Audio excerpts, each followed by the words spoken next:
성도 여러분 안녕하세요. 매일 하나님 만나 말씀에 만나 공급받는 매일 만나 시간입니다.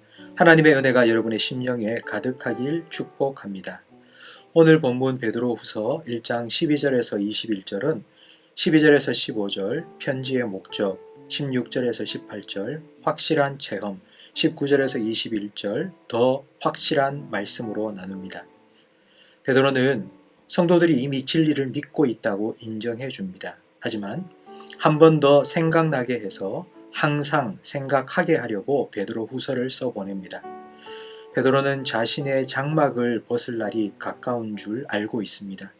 지금 그는 로마 감옥에 갇혀 있습니다. 곧 황제 네로에 의해 순교를 당할 것입니다. 그 전에 유언과도 같은 편지를 성도들에게 남긴 것입니다. 15절 말씀에 자기가 없어도 성도들 스스로 진리를 생각하게 하려고 베드로 후서를 써 보낸 것입니다. 베드로가 전한 복음의 내용은 예수님의 부활과 다시 오심에 관한 것입니다. 세상 사람들은 부활과 재림을 지어낸 이야기로 받아들입니다. 가짜 뉴스라고 생각합니다. 그러나 베드로는 예수님을 직접 보고 들었습니다. 베드로는 자기가 직접 보고 들은 한 가지를 언급하는데 변화산 체험입니다. 변화산에서 영광스러운 모습으로 변한 예수님을 목격했고 그때 하늘에서 이는 내 사랑하는 아들이요 내 기뻐하는 자라는 소리도 들었습니다. 베드로는 자기가 경험한 사실, 확실한 사실, 역사적 사실을 전한 것입니다. 베드로가 전한 복음은 지어낸 이야기가 아니라 확실한 증언입니다. 하지만 자기 체험으로 끝내지 않고 더 확실한 예언이 있다고 말합니다. 체험은 주관적입니다. 내가 체험했지만 다른 사람은 체험하지 못할 수 있습니다. 체험은 시간이 지나면 희미해지고 잊혀집니다. 베드로도 곧 순교당합니다. 그래서 하나님께서는 체험보다 더 확실한 예언, 성경 말씀을 우리 모두에게 주셨습니다.